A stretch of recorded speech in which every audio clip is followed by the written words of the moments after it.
Nah, saudara-saudara, ada satu roh namanya karakter ya. Karakter ini rupanya lebih canggih daripada kepribadian. Kepribadian itu kan disusun oleh 5 spirit tadi itu ya. Karakter ini mengorganisasi, menyusun spirit-spirit ini jadi satu kesatuan ya. Jadi tidak terjadi dengan sendirinya ya karakter itu, tapi rupanya ada benih, roh orang dewasa, roh hikmat, roh akal budi yang memiliki 3 hal, yaitu belief, percayaan, nilai, dan attitude atau sikap. Nah, dia itu menjalin spirit-spirit emosi tadi itu sehingga mereka bertindak sesuai dengan karakter kita. Nah, apa tindakan spirit kita ini? Didasarkan pada 3 hal ya, belief, values, dan apa yang kita sebut attitude, sikap. Belief itu apa? Belief itu satu keyakinan kita ya, satu kepercayaan kita, pengetahuan kita, world view secara kita melihat dunia, tentang apa realitas kita ini dan kita sedang kemana ya. Siapa saya, dari mana mau kemana, mengapa saya di sini, saya harus melakukan apa. Dan itu semua beliefs. Dan itu hasil kita belajar ya. Dan untuk bisa punya belief itu, kita belajar berbahasa yang mempelajari realitas dunia itu lewat bahasa, dan kita juga menerima banyak cerita, ya, pendidikan, saran-saran, contoh-contoh yang membuat kita mendapatkan kepercayaan tertentu. Itu tentang kepercayaan. Values atau nilai itu apa? Nilai sesuatu yang kita anggap positif, yang kita sukai, ya, ingin alami, atau sesuatu yang negatif yang kita tidak ingin alami. Nah, ini dipakai untuk menentukan keputusan. Kalau kita dihadapi satu situasi, kita akan memutuskan berdasarkan ini value-nya positif atau negatif. Ada 5 nilai kunci ya dalam textbook yang kita pelajari itu. Dalam satu budaya, ada yang low context, ada high context. Jadi ada sesuatu itu berpengaruh. Kalau low context itu kita harus berkomunikasi persis mengerti kalimatnya ya. Kalau high context itu konteksnya itu besar sekali, dengan satu kata kita bisa berarti besar sekali. Kalau low context itu konteksnya tidak terlalu berpengaruh, jadi kita harus tangkap informasinya itu langsung dari message-nya itu. Nah, yang kedua, individualisme versus kolektivisme. Jadi kita menilai tinggi individualisme atau menilai tinggi kolektif, kebersamaan. Kemudian ada budaya yang rentang powernya itu tinggi sekali ya, antara raja dengan hamba jauh. Ada kultur tentang hierarki power. Ada budaya yang tidak memiliki hierarki itu terlalu tinggi ya, egaliter. Nah, itu nilai-nilai yang ada dalam budaya. Kemudian ada budaya yang menghargai tinggi kepastian, ada budaya yang tidak terlalu menghargai tinggi kepastian itu ya. Kemudian ada budaya yang menghargai tinggi achievement, pencapaian, ada budaya yang menghargai pertumbuhan ya, nurturing, pemeliharaan, kebersamaan ya. Jadi itu perbedaan-perbedaan nilai dari budaya. Ketiga, itu yang disebut sikap atau attitude. Ini kita mengasosiasikan satu situasi dengan perasaan kita ya. Attitude ini akan mengaruhi kepribadian kita. Jadi ada satu situasi, kalau kita punya attitude tertentu, kita akan datang. Kalau kita punya attitude lain, kita tidak datang. Jadi ketiga set ini, yang mengenai karakter ini, ibarat kompas ya, kiblat, itu nilai kita, kemudian world view kita itu peta, kemudian attitude kita itu semacam GPS-nya ya. Kemudian dalam menghadapi situasi, percaya beliefs kita itu membuat kita melihat trajektori kita ke masa depan seperti apa. Kemudian nilai itu kita gunakan untuk mengevaluasi kita ini positif atau negatif situasinya. Lalu attitude mengasosiasikan kita itu dengan rasa senang atau tidak senang dengan situasi ini. Maka karakter itu akan berkomunikasi dan bertindak konsisten sesuai dengan pertimbangan ketiga hal ini. Jadi ketiga hal ini itu seperti kumpulan kompas atau kiblat ya, peta dan juga positioning system GPS ya. Jadi nilai kita itu kiblat, kita sedang menuju kemana. Kemudian world view kita itu seperti peta yang kita lihat jalan menuju ke sana itu seharusnya lewat mana. Kemudian attitude kita itu berdasarkan GPS itu ya. Kita masih jauh, oh udah dekat, oh ini udah rumit jalannya atau salah jalan. Nah, kita merasa tidak senang atau senang itu berdasarkan attitude itu. Jadi karakter akan berkomunikasi, bertindak konsisten sesuai dengan paket 3 ini ya. Jadi karakter itu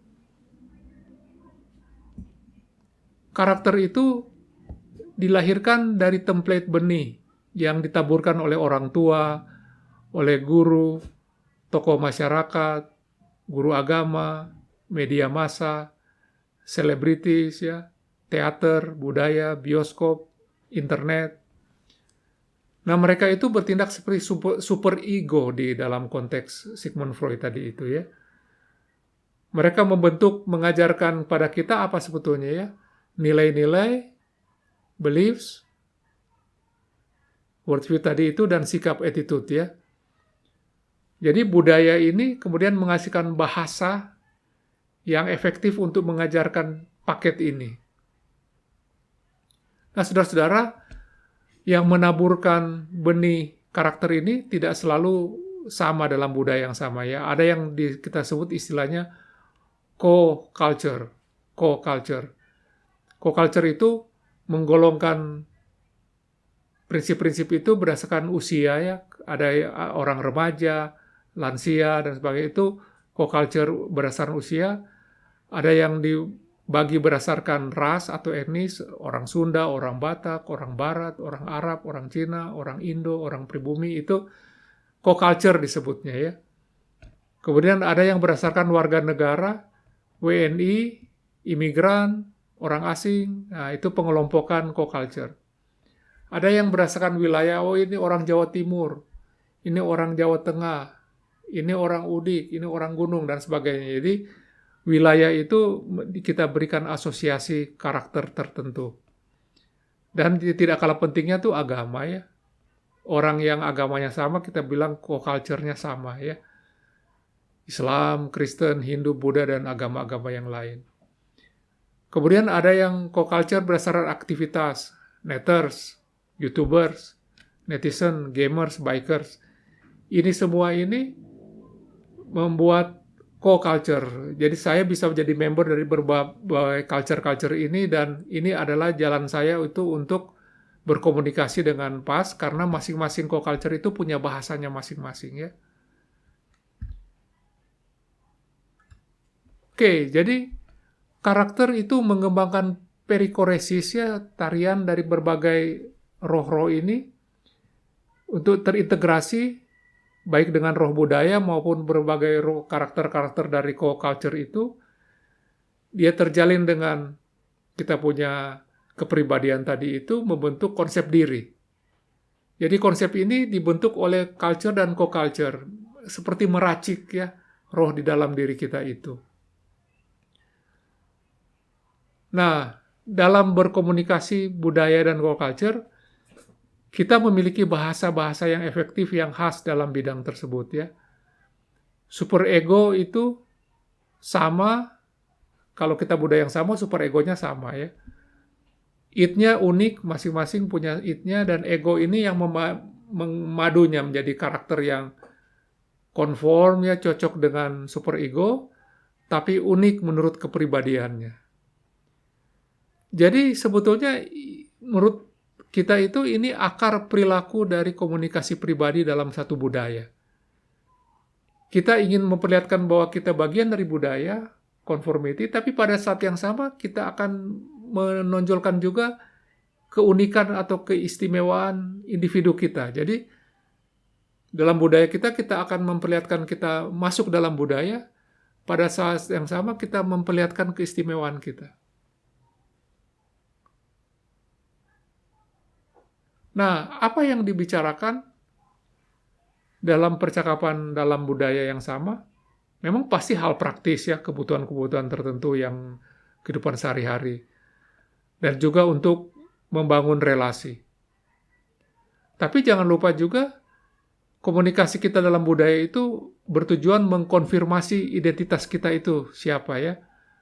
Rupanya tanpa sadar ya, kita sadar atau tidak dalam berkomunikasi antara pribadi, kita berusaha memperkenalkan atau mengiklankan atau mengintrodusir konsep diri kita itu, self kita itu ya. Jadi si kesamaan budaya itu, dia mengatur cara bahasa, pesan yang efektif ya, untuk dikomunikasikan, tapi kita gunakan itu untuk mengkomunikasikan keunikan kita. Nah, kembali ke dalam identitas diri ya.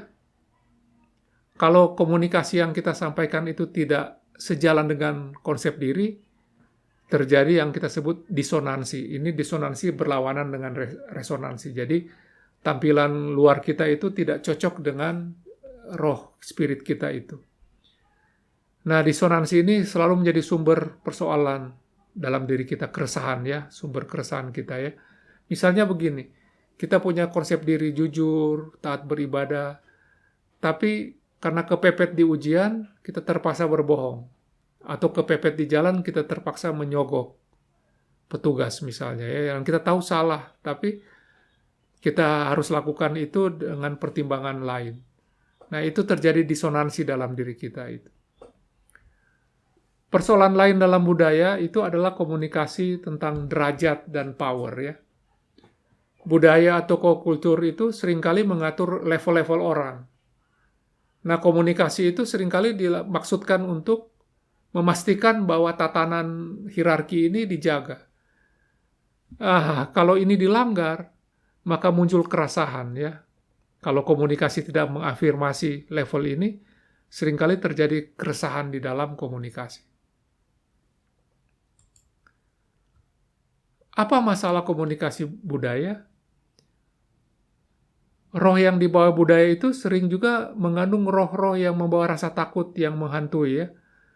Baik melalui kepercayaan-kepercayaan tertentu maupun takut dipermalukan atau takut kehilangan muka. Jadi meskipun dalam kepribadian itu ada roh takut, ada si fear tadi itu ya. Tapi fear dalam kepribadian itu lebih menjaga kita dari celaka fisik ya, celaka yang bisa mematikan kita. Dan dia dalam maksud menolong kita. Nah, kalau roh ini sepertinya menolong ya, tapi tidak terhadap bahaya fisik. Lebih dalam konteks bahaya budaya soal hierarki tadi itu ya, soal supaya kita tidak dipermalukan dan sebagainya. Dan ini harus kita waspadai karena menghalangi kita berkomunikasi efektif. Masalah lain dari komunikasi budaya itu adalah soal kadaluarsa. Dalam kultur itu terhadap kompas yang bagus ya, nilai-nilai yang bagus, yang pada dasarnya itu, pada masanya itu sangat berguna. Tapi kalau situasinya berubah, perkembangan yang baru, ini bisa jadi penghalang. Nah, sebagai contoh, budaya konsensus di industri Jepang itu, tadinya sangat baik membuat industri menjadi kuat, tapi sekarang itu justru menjadi kelemahan karena kalah gesit dengan perusahaan-perusahaan dari Korea misalnya ya, yang membuat keputusan dengan jauh lebih cepat. Atau di negara tertentu ada soal kasta ya, kasta yang menata hierarki masyarakat, yang sekarang harus direinterpretasi karena kasta-kasta yang rendah tidak bisa berkontribusi dalam sharing power di masyarakat. Atau ada budaya kita juga yang membedakan laki-laki dengan perempuan dalam satu hierarki ya, sehingga perempuan itu dianggap tidak bisa memimpin dan sebagainya. Ini menghilangkan potensi kontribusi dari 50% populasi. Ya. Nah, contoh lain juga pada saat pelaut Spanyol itu mendarat di Amerika ya, zaman Columbus itu, bertemu dengan Indian di Amerika, budaya Spanyol itu lebih kuat ya, persenjataannya lebih kuat, lebih canggih, sehingga Indian ini kalah oleh invasi dari Eropa itu dan berjuta-juta mati pada saat itu ya.